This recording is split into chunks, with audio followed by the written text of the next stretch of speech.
Today we've got a review of a GoPro Pole which has me really intrigued. This is the GoPole EVO, and it's a floating GoPro pole that, unlike its competition, the UK Pro HDF, doesn't have a float. So we'll start with a little talk on how this pole works. And instead of implementing a large float like the UK pole poles do, it implements a very unique design. Using lightweight plastic and air-filled chambers, this pole manages to actually keep the air inside the pole even when it's dropped in the water, and then that air is what floats the pole. So it manages to create a basically normal looking GoPro pole out of clear plastic, which has airtight pockets inside here, and that keeps it afloat.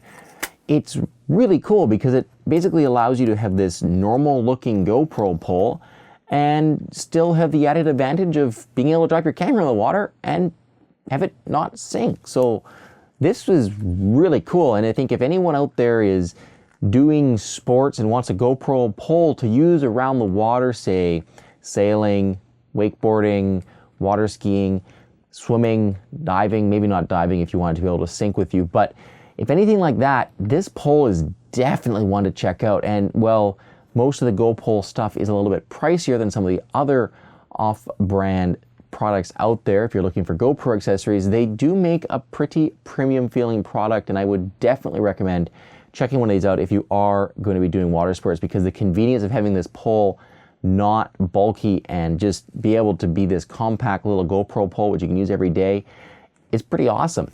But it's not all great, and I guess the biggest drawback for me on this pole is its limited extension length. So its minimum extension is 14 inches, which makes it really great for putting in backpacks because it'll fit in everything, but it only has a 2-segment extension, meaning that its maximum size is 24 inches, which is definitely not as long as, say, the UK Pro HDF 38 or even the HDF 54, which are both floating poles, but again, they do have the disadvantage of that big float on them. So in terms of convenience and just a pole that's really easy to take with you, this one still does, I feel, take the bait on that. Other cool features is the included high torque thumb screw here, which is a slight modification to the standard GoPro thumb screw, which adds a little triangular piece down here, which allows you to tighten the pole up a lot easier than you would if you didn't have that, and allows you to undo your GoPro bolt even with wet hands or gloves on. So really awesome. And then down here at the bottom, you can see it's got this little lanyard on it, but instead of being attached like the traditional poles are, where it's looped on or somehow attached inside, it's actually attached using a 1/4 by 20 inch bolt. So there's actually a tripod mount in the bottom of the pole. You can see here, if we undo this lanyard, we get a tripod mount out of the bottom of it. And this is just a 1/4 by 20 inch bolt with a lanyard on the end of it. And then there's a tripod mount on the bottom of the pole, which is really cool. We'll talk more about that later. And then there's also a smart remote clip, and this is a clip-on mount for a GoPro remote. It works with both the new Hero 4 smart remotes and the older GoPro Hero 3, 3 Plus, and Hero 2 GoPro remote. So I've got a GoPro remote right here. You can see I can just snap the cradle onto the pole like that. Then I just grab my GoPro remote and clip it in. The point of the smart remote mount is a little bit lost on me. I get that it's nice to be able to keep your GoPro remote right there on the handle, but honestly, if I'm going to take self-portrait shots with my GoPro camera, I'm probably just going to set it onto time-lapse mode and let it take a bunch of pictures and then just pick the best ones later. And if I want to shoot video, I can probably just start the video and then throw it out there in front of me. The pole's not really that long that it's awkward to get to the camera, and I want my controls right in front of my fingers, but it is still cool that they include it. The last thing we're going to talk about is how the GoPro attachment is attached to the camera. So this is something I like to talk about with all my reviews.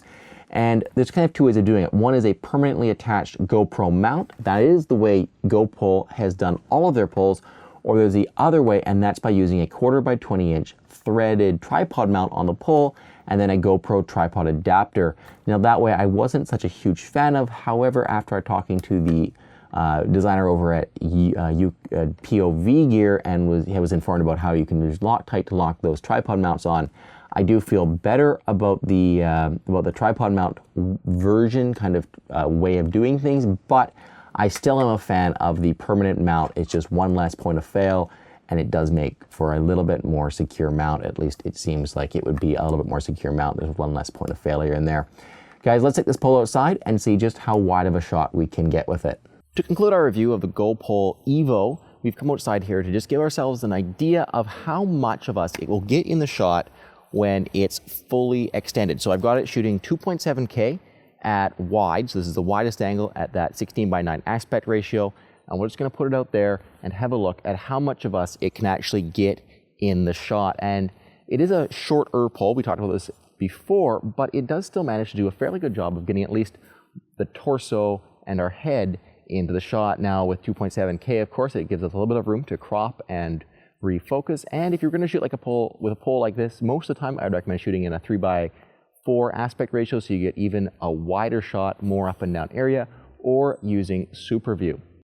Now it has another really cool feature too, and that's that 1/4x20" tripod mount that it's got on the bottom of it. Now we talked about before how it comes with a leash that can use that hole, but it's got another really cool feature, and that's if you combine it with the GoPole base. So this is the GoPole base, which is basically it's a 3-legged tripod mount with a GoPro mount on one side and a tripod mount on the other.